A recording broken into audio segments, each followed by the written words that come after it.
Hello friends, welcome to super coaching IAS by text book. मैं प्रशांत आप सभी का फिर से एक बार स्वागत करता हूं। फ्रेंड्स, आज के अगर हम बात करें तो न्यूज़ में बहुत ज़्यादा ट्रेंड में रही है क्लाउड सीडिंग। जी हाँ फ्रेंड्स, जिसको हम कृत्रिम वर्षा के रूप में भी जानते हैं। आइए पहले कुछ आज जो इसमें न्यूज़ में रहा था तो उसके बारे में जानना चाहेंगे कि ऐसे कौन कौन से चीज़ें रही थी जो न्यूज़ में ये बहुत ज़्यादा अभी चर्चा का ये एक विषय बना हुआ है। और ये आज ही नहीं, आप पिछले कई वर्षों को अगर आप देखें, पिछले लगभग 10 से 12 सालों में, तो आपने इस चीज़ को खास करके समझा होगा और आए दिन ये न्यूज़ में देखने को मिलता भी है कि जब भी आपका मानसून कंप्लीट ख़त्म होता है, अगर हम बात करें तो सितंबर अक्टूबर के समय शुरुआती दौर पर, तो दिल्ली और दिल्ली के एनसीआर वाले क्षेत्रों में बहुत अधिक मात्रा में वायु प्रदूषण कह लीजिए, है ना, या आप कह दीजिए कोहरा वगैरह का जो है बहुत ज़्यादा आपको देखने को मिलता है। हालांकि वो कोहरा कुहासा होता नहीं है, वो होता है एक प्रकार का पॉल्यूशन। जी हाँ, और जो दिल्ली जैसे क्षेत्रों का जो एयर क्वालिटी है उसमें वो हस्तक्षेप करके उसकी क्वालिटी को बर्बाद कर देता है। और जिस कारण से दीपावली के समय पर आप देखे होंगे और छठ जैसे महापर्व के समय पर बहुत सारे आदेश निकल के आते हैं, और दिल्ली में अभी भी ऐसे आदेश आए हुए हैं और यहाँ तक कि सुप्रीम कोर्ट का भी आदेश आया हुआ है जिस पर पटाखों पर जो क्रैकर्स हैं उस पर बैन लगा दिया जाता है। तो उसी विषय पर, क्योंकि ये बहुत ही ज़रूरी है इस बात को समझना, एक गंभीर मुद्दा में, क्योंकि सुप्रीम कोर्ट का वक्तव्य है और ख़ास करके साइंस एंड टेक से जुड़ा हुआ है, तो आज हम इस पर एक लंबी चर्चा परिचर्चा रखेंगे। आए दिन देखिए, अभी ये आपके न्यूज 5 सितंबर को पहले आता है और पहला न्यूज में आप देख सकते हैं, Delhi government to explore cloud seeding to reduce air pollutions. यानी क्लाउड सीडिंग्स के माध्यम से जो दिल्ली में एयर पॉल्यूशन है उस पर कंट्रोल करने की बात की जा रही है। देखते हैं कैसे होगा, ये मैं आपको पहले अभी न्यूज़ बता रहा हूँ। और अभी आप हाल ही में देखें जो दिल्ली की स्थिति थी इस समय, मैं आपको उसी डेट का मैं फिगर दिखा रहा हूँ। ये कुछ इस तरह की पूरा, जो कि अभी तक कहोगे कि सितंबर में इतना कुहासा जो आपके जनवरी और दिसंबर के लास्ट वीक में आपको देखने को मिलता है, वो इस स्थिति में देखने को अभी मिल रहा था। सितंबर की बात मैं कर रहा हूँ, अभी तो अक्टूबर का है। यहीं से बात करते हैं। और दिल्ली की कुछ आपने देखा होगा, अभी 2-3 दिन पहले बहुत तेजी से बारिश हुई थी, है ना, और उसको भी कवर किया गया है न्यूज़ के द्वारा। और इसमें से आप देखें बहुत सारे न्यूज़ हैं जिसमें कहा गया ओवरनाइट रेन इन दिल्ली ब्रिंग्स रिलीफ। अच्छा, रिलीफ दिया गया है भाई, ओवरनाइट जो वर्षा हुई है उससे, और जो आपके एयर क्वालिटी है, जो बहुत ज़्यादा खतरनाक एयर क्वालिटी है, उससे कुछ रिलीफ मिली है बारिश के कारण। और क्यों भैया, किसके कारण?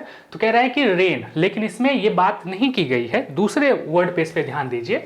तो एयर क्वालिटी पर भाई बहुत सारी चीज़ें अभी बात की जा रही है, लेकिन खुल के ये नहीं किया गया है कि दिल्ली में जो बारिश अभी हुई है, जो अभी नवंबर के समय जो बारिश हुई है आपकी, क्या वो क्लाउड सीडिंग से हुई है या नेचुरल बारिश हुई है, इसकी अभी कोई पुष्टि नहीं किया गया है। खैर, इससे आगे और भी चलते हैं, अभी हम केवल न्यूज़ को कवर कर रहे हैं, बाकी तो अभी हम चलेंगे, फिर इस पर चर्चा करेंगे कि भाई ये सच्चाई क्या थी।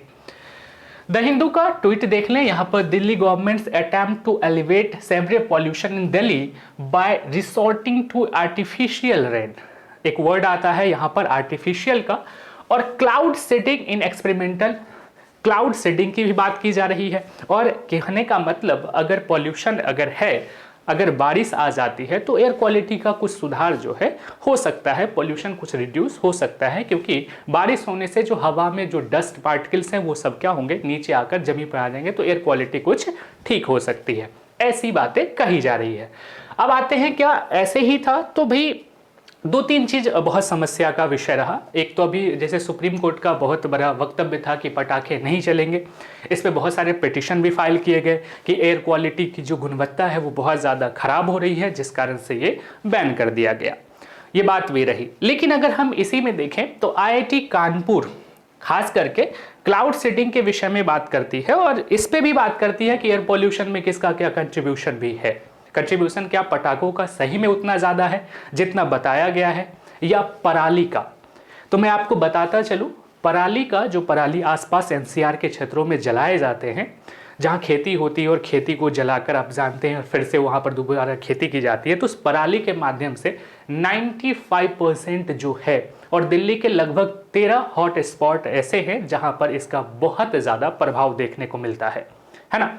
तो ये 95% है। और पटाखों से यही आईआईटी कानपुर में ये शोध किया गया, रिसर्च किया गया, और रिसर्चर्स ने इस बात को बताया, और अपने रिसर्च में लास्ट में उन्होंने कहा कि जो पटाखे से जो धुंध आती है वो 12 घंटे के बाद धीरे धीरे वो रिड्यूस होने लगती है, लेकिन पराली का कभी भी आती है तो ये 12 घंटे में नहीं होती है, बल्कि बहुत ज़्यादा मात्रा में हो सकती है। 95% इसी का योगदान होता है। अब रही बात कि भाई ठीक है, लेकिन इसमें भी क्लाउड सीडिंग की बात कह रहा है आईआईटी कानपुर के द्वारा। अगर देखें तो इसमें भी आप न्यूज़ देखें, ये जागरण का न्यूज़ है, इंग्लिश की न्यूज़ है, हर न्यूज़ ने इसको कवर किया था। तो सबसे पहले आपके मन में आ रहा होगा कि ये क्लाउड सीडिंग है क्या। सीड का मतलब बीज होता है। क्या बीज लगाकर जैसे हम पौधे से, है ना, पौधे को प्राप्त करते हैं, फिर फल प्राप्त करते हैं, तो क्या हम वर्षा की बीज लगा के वर्षा को प्राप्त कर सकते हैं? जी हाँ दोस्तों, हम अब प्रकृति के साथ छेड़छाड़ तो कर ही रहे हैं, और प्रकृति के साथ साथ अपनी टेक्नोलॉजी को आज हम इतना मजबूत कर चुके हैं कि हम कृत्रिम वर्षा करने में भी सक्षम हो चुके हैं। जी हाँ फ्रेंड्स, कृत्रिम वर्षा यानी कि आप जिस क्षेत्र में चाहे वहाँ पर कृत्रिम वर्षा जो है आप करा सकते हैं, और इसके लिए कुछ आपको जो है मानदंड और मापदंड जो है उस पर काम करना पड़ेगा, और उसके माध्यम से आप कृत्रिम वर्षा करा सकते हैं। आइए पहले जानते हैं कि ये क्लाउड सीडिंग होता क्या है, क्योंकि क्लाउड सीडिंग बहुत ज़्यादा है ना। तो चलिए पहले हम जानते हैं, और ये एयर क्वालिटी तो करेगी ही, लेकिन हम इसमें सबसे पहले जानते हैं कि क्लाउड सीडिंग क्या है। तो क्लाउड सीडिंग जनरली आप समझें आमतौर पर कि एक प्रकार का कृत्रिम वर्षा है, यानी कृत्रिम तरीके से किया गया, आर्टिफिशियल तरीके से बारिश करवाई जाती है एक जो आपका पर्टिकुलर एरिया है उसमें। Cloud seeding is the process of spraying dry ice और मोर कॉमनली सिल्वर आयोडाइड जो aerosol into the upper part of cloud to induce precipitate, है ना। तो इसमें बाय स्टिमुलेटिंग प्रेसिपिटेशन की बात कहा गया है। तो सीधी सी बात आप समझे कि कुछ केमिकल के हेल्प से क्लाउड सीडिंग में कहा जाता है कि जो कुछ केमिकल्स हैं, खास करके सिल्वर आयोडाइड की बात कर ले, या हम वहाँ पर ड्राई आइस की बात कर ले, कुछ साल्ट की भी बात कर ले, इसको जो बादल हैं, क्लाउड हैं, उसके ऊपर स्प्रे किया जाता है। और स्प्रे करने के पश्चात आप देखेंगे कि उसके जो पार्टिकल्स हैं वो स्प्रे, जैसे हमने जैसे आप समझिए साल्ट को हमने क्या किया, हम अपने जो एटमॉस्फेयर है वहाँ पर अगर आपने छिड़क दिया, तो साल्ट की एक प्रॉपर्टीज होती है क्या, जो उसमें आर्द्रता एब्जॉर्ब करने की, ह्यूमिडिटी जो होती है उसे एब्जॉर्ब करने का गुण होता है। और जब वो वायुमंडल से जो आर्द्रता है, एटमॉस्फेयर से जो हम ह्यूमिडिटी कहते हैं, उसको जब एब्जॉर्ब करेगा तो उसमें वेट क्या होगा, बढ़ जाएगा। और जब वेट बढ़ जाएगा तो वो धीरे धीरे भारी होगा और वर्षा की बूंदों की तरह फिर नीचे आके गिर जाएगा। इसी प्रोसेस से सिल्वर आयोडाइड का भी वही बात है। सिल्वर आयोडाइड यानी कि ये एक प्रकार का इनऑर्गेनिक सब्सटेंस है, और इसमें भी जो कंडेंसेशन पावर होती है बहुत ज़्यादा होती है, और पानी भारी होगा, उस कारण से क्या होता है, नीचे गिर जाता है। हालांकि कई प्रकार के केमिकल्स जो हैं इसमें यूज किए जाते हैं, और भारी होने के बाद वो वर्षा के रूप में पानी की बूंदें नीचे आ जाती है। इस प्रोसेस में अगर देखें तो आप देखेंगे कि वही चीज़, और इसे क्या किया जाता है, तो किसी आपको, क्योंकि क्लाउड पर ऊपर में जाकर आपको छिड़काव करना पड़ेगा जो बादल हैं, और बादल वो पर्टिकुलर बादल, ऐसा नहीं है कि किसी भी बादल पर आप छिड़काव जाकर कर देंगे इस केमिकल का तो बारिश हो जाएगी, ऐसा नहीं होता है। पर्टिकुलर जो क्लाउड्स हैं उस पर जाकर आपको छिड़काव करना पड़ेगा, आफ्टर दैट बारिश जो है संभव होती है। और ये भी संभव नहीं है कि आप पर्टिकुलर जिस पर आपने जाकर उस स्प्रे को, केमिकल्स को आपने डाला, तो वो सारी केमिकल्स से बारिश होगी ही होगी, ये अभी तक निश्चित नहीं है। ठीक है, आगे आइए कि इस प्रोसेस में हमने क्या कहा, तो एक एयरक्राफ्ट, कोई जो एयरक्राफ्ट है उसकी मदद से वो जो केमिकल्स हैं उस केमिकल्स को ऊपर लेके जाया जाता है, उसे फिर इंजेक्ट किया जाता है, और उसके स्प्रे जो है बादल पर स्प्रे किए जाते हैं। इसमें देखेंगे तो इस क्लाउडिंग सीडिंग का जो ट्रेडिशनल मेथड की अगर हम बात करें, सबसे पहले एयरक्राफ्ट में इंजेक्ट किया जाता है क्या, तो केमिकल के रूप में हमने क्या कहा, सिल्वर आयोडाइड हो जाए या अदर सब्सटेंसेस जैसे साल्ट कुछ हो जाए, है ना, कैल्शियम क्लोराइड हो जाए, पोटेशियम क्लोराइड हो जाए, ऐसे साल्ट भी यूज किए जाते हैं, है ना। और इसे एटमॉस्फेयर में फिर डाला जाता है, और एटमॉस्फेयर में सिल्वर आयोडाइड के जो पार्टिकल्स हैं वो क्या करता है, तो केमिकल जो होता है वो उसके कंडेंसेशन में बहुत ज़्यादा हेल्प करती है, और उसके बाद वो क्या करती है, वर्षा करा देती है। तो ये इसका एक प्रोसेस है जिस प्रोसेस से किया जाता है। रिसेंटली आप देखेंगे ये जो है अभी 2018 और 19 में, है ना, तो ये हमारे महाराष्ट्र वाले इलाके में भी हुए हैं, और इससे पहले अगर हम देखें तो बहुत सारे, भारत से पहले बहुत सारे देश इसका यूज भी करते आए हैं। कुछ लेकर चलते हैं, कुछ ऐसे देश है खास करके हम लेके चले जहां पे बहुत ज़्यादा सूखा से ग्रस्त देश, जैसे आप जानते हैं यूएई की बात कर ले, है ना, यानी कि यूनाइटेड अरब एमिरेट्स की बात कर लेते हैं। तो यूनाइटेड अरब में, अरब वाले देशों में बहुत पहले ही बहुत ज़्यादा मात्रा में इसका प्रयोग भी किया जाता रहा है, खास करके सूखा से निपटने के लिए, क्योंकि वहां पर बहुत ज़्यादा सूखा पड़ती है, तो इसका प्रयोग किया जा रहा है। तो क्लाउड सीडिंग जो है सेम तरीके से वहां पर भी अपनाया गया था। यही बात कर लेते हैं, तो यहाँ पर क्यों किया गया था, तो सीधी सी बात है क्योंकि वहां पर सीधा सा आप देखेंगे कि वहां जो है approximately 120 mm of rainfall annually होता है, और खास करके लेट्स से 80% डिजर्ट इलाका है, 80% डिजर्ट इलाका है। तो डिजर्ट इलाका है तो पानी की कमी ऐसे भी होगी, और पानी की कमी से जूझता हुआ देश के पास अगर इस तरह से चीजें आती हैं तो कुछ उसमें संभावनाएं बनती हैं, है ना, इसलिए वहां पर क्लाउड सीडिंग की बातें की जाती है, और वहां पर सेम प्रोसेस से हम कहेंगे क्लाउड सीडिंग कराई जाती है। लेकिन अब हम लेके चलते हैं कि भारत में भी क्लाउड सीडिंग की बात की जा रही है। तो भारत में क्लाउड सीडिंग की गई थी, जैसे एक शहर है महाराष्ट्र का, आपने सुना होगा नाम, कोल्हा, है ना, कोल्हापुर आपने नाम सुना होगा। वहां पर एक हाल ही में रिसर्च हुआ था, अगर हम लेके चले थोड़ा सा आपको इसके बैक में, तो 2018 और 19 के सितंबर की बात कर ले, तो 2018 और 19 में एक रिसर्च, 2 सालों के रिसर्च के बाद इससे कुछ वैज्ञानिक ने अपनी बात को रखा था। उन्होंने कहा था जो क्लाउड सीडिंग किया गया उसके माध्यम से क्या क्या स्कोप हो सकते हैं, क्या क्या सारी चीजें हो सकती हैं, उस पर इन्होंने बात कही। तो इन्होंने कहा कि there was 18% increase in rainfall over 100 square kilometer area, लगभग 18% जो रेनफॉल है उसमें वृद्धि होती है क्लाउड सीडिंग से, है ना, जहां अमूमन अगर मान चलते हैं 100 mm है, उसका 18% समझ लीजिए 100 स्क्वायर किलोमीटर का एरिया है अगर, है ना, तो उसमें इसमें वृद्धि जो है रेनफॉल में देखने को मिलती है। वहीं पर बात कर लेते हैं कि इसकी कॉस्ट की, यानी कि पर लीटर कॉस्ट, इन्होंने इस रिसर्चर जो 18-19 में हुआ था उसमें उन्होंने कहा था ये कितना एक्सपेंसिव है, उसका भी डेटा इन्होंने जारी किया, और इसके अनुसार कि लगभग 18 पैसे जो है पर लीटर के हिसाब से कॉस्ट आता है कि आप क्लाउड सीडिंग करवाते हैं, तो उसका एक अमूमन 18 पैसे, है ना, उसका आपका आता है पर लीटर पर। और यहां अगर बात कर लेते हैं वो भी क्या, इसमें जब कॉस्ट जो है ड्रॉप किया जा सकता है लगभग 50%, अगर आप यहां पर जो विमान है ना, सीडिंग के लिए जो एयरक्राफ्ट यूज करते हैं वो स्वदेशी हो, तो लगभग कह रहा है कि भाई रिड्यूस किया जा सकता है, कैन ड्रॉप बाय ओवर 50%। दूसरी बात अगर देख लेते हैं तो रेनफॉल जो है आपका लगभग 20 to 25% ऑफ क्यूमुलेंस जो क्लाउड है produce rainfall if cloud seeding is done correctly, लगभग 20 से 25% जो है वो करेक्टली किया जा सकता है। साथ ही साथ cloud seeding alone can not mitigate droughts but can help produce additional rainfall that can partially address water requirement, ये भी याद रखें रिक्वायरमेंट्स जो है। और इस क्लाउड सीडिंग की बात कर ले तो सिल्वर आयोडाइड हालांकि कॉस्टली होता है, सिल्वर आयोडाइड की बात कर ले तो कैल्शियम क्लोराइड जो है फ्लेयर जो है वहां पे यूज किया गया था, जो 18-19 की बातें कह रही है इसमें, तो उसमें बेस फॉर्मेट में। और हमने क्या कहा कि क्लाउड जो है ऐसा नहीं है कि किसी भी क्लाउड पर, किसी भी बादल पर जाकर इस स्प्रे को हम छिड़काव कर देंगे तो हमें बारिश जो है वो हो ही जाएगी, ऐसा नहीं। इसके लिए कुछ कंडीशंस थे, और खास करके जो कन्वेक्शनल क्लाउड हैं उसी पर जाकर, है ना, कन्वेंशनल जो आपके कन्वेक्शनल जो क्लाउड हैं उस पर जाकर अगर छिड़काव किया जाता है, और उसके भी पर्टिकुलर एक टाइम होता है जिस टाइम में व्हेन क्लाउड्स वर ग्रोइंग, जब क्लाउड ग्रो कर रहा हो उस स्थिति में जाकर जब इसका केमिकल्स का छिड़काव किया जाता है तब जाकर यहां से बारिश होने की संभावना होती है। वही बात किया जाता है, इस स्टडी में 2 पॉइंट और भी निकल के आए हैं, खास करके कि cloud that can be targeted to enhance rainfall. ये बात तो सच्चाई है कि अगर क्लाउड को रेनफॉल जो है वो टारगेट किया गया और इसको इनहेंस किया जा सकता है, और लगभग 18% जो है रेनफॉल में इनहेंसमेंट देखने को मिलती है जो कृत्रिम वर्षा के रूप में होती है।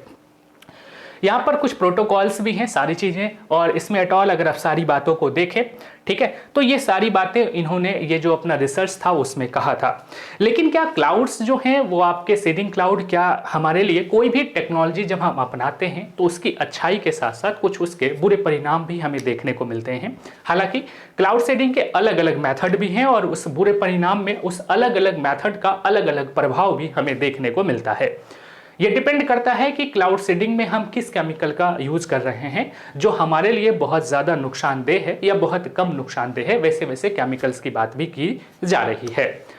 पहले चलिए थोड़ा सा क्लाउड सीडिंग के कुछ मेथड पे बात करते हैं। तो आपको लगभग अभी जो है, जो जनरली अभी चल रहा है, 3 प्रकार के मेथड हैं क्लाउड सीडिंग में। सबसे पहले जिसे हम कहते हैं हाइग्रोस्कोपिक क्लाउड सीडिंग मेथड जो है, हाइग्रोस्कोपिक में साल्ट जो है डिस्पोज किया जाता है, यानी नमक की बात हमने कहा कि जो नमक है ना, उसे जाकर कहाँ, एटमॉस्फेयर में छिड़काव की जाती है उस स्पेयर में, ठीक है। और lower part of the cloud, ये याद रखना कहाँ पर, तो lower part of the cloud. हमने क्या कहा, हर बार ये बात है कि हर क्लाउड पर छिड़काव करने से नहीं होगा। ऐसा नहीं है कि हर स्प्रे कर दे जाके क्लाउड पर वहां वर्षा हो जाएगी, ऐसा नहीं है। It comes in contact with water, salt particles begin to grow in size. सीधी सी बात है, जब वहां एटमॉस्फेयर में से जब वो ह्यूमिडिटी को लेगा तो साल्ट के जो पार्टिकल्स हैं वो ग्रो करना शुरू कर देता है, और जब वो ग्रो करना शुरू करेगा तो वो भारी होगा और धीरे धीरे वो नीचे वर्षा के रूप में आ जाता है। दूसरा कहते हैं स्टैटिक क्लाउड सीडिंग। जो पहला प्रोसेस था उसमें तो साल्ट का था। दूसरा अगर हम बात करें तो इसमें केमिकल लाइक सिल्वर आयोडाइड जो हम कहते हैं वो केमिकल यूज किया जाता है, और इसे स्प्रे किया जाता है क्लाउड पर। वो भी आपके कन्वेंशनल क्लाउड जो है उस पर किया जाता है एट द ग्रोइंग टाइम पे, ठीक है। और silver iodide produce a crystal, क्योंकि सिल्वर आयोडाइड तो क्रिस्टल फॉर्म में ये प्रोड्यूस करता है, अराउंड विच मॉइस्चर कंडेंस, और जिस कारण से मॉइस्चर जो है यहाँ पर कंडेंस हो जाता है उसके चारों तरफ। Silver iodide is more effective in condensing water vapour present in the atmosphere, और ये बहुत ज़्यादा इफेक्टिव होता है। साल्ट से ज़्यादा इफेक्टिव क्या होता है, सिल्वर क्लोराइड होता है, लेकिन एक्सपेंसिव तो इससे ज़्यादा ये है ना। तो अलग अलग इफेक्ट देखने को मिलते हैं। और तीसरा जो प्रोसेस है जिसे हम हाइग्रोस्कोपिक क्लाउड सीडिंग कहते हैं, और इस क्लाउड सेटिंग की बात कर ले तो यहाँ पे कुछ जो पार्टिकल्स होते हैं, spring fine particles of hygroscopic substance का, सच एज साल्ट या into the base of hit cloud में, और फ्लेयर ऑफ एक्सप्लोसिव के माध्यम से ये सारी चीजें की जाती हैं। तो तीनों के अलग अलग हैं और तीनों के अलग अलग नुकसान भी हैं। अब क्लाउड सीडिंग हमें क्या क्या जो है बेनिफिट्स पहुंचा सकता है, तो इसके भी चर्चा थोड़ा सा कर ले कि इसके क्या क्या एप्लीकेशन है जिसका हम यूज कर सकते हैं अपने डे टू डे लाइफ में, या मानव के लिए ये कैसे यूजफुल हो सकता है, उस पर चर्चा कर लेते हैं। पहले जब हम बात करते हैं क्लाउड सीडिंग के लिए, तो क्लाउड सीडिंग बहुत सारी चीज़ों में हमें मदद कर सकती है। खास करके अगर बात करें तो जल प्रदूषण के नियंत्रण में जो है ये मदद कर सकती है।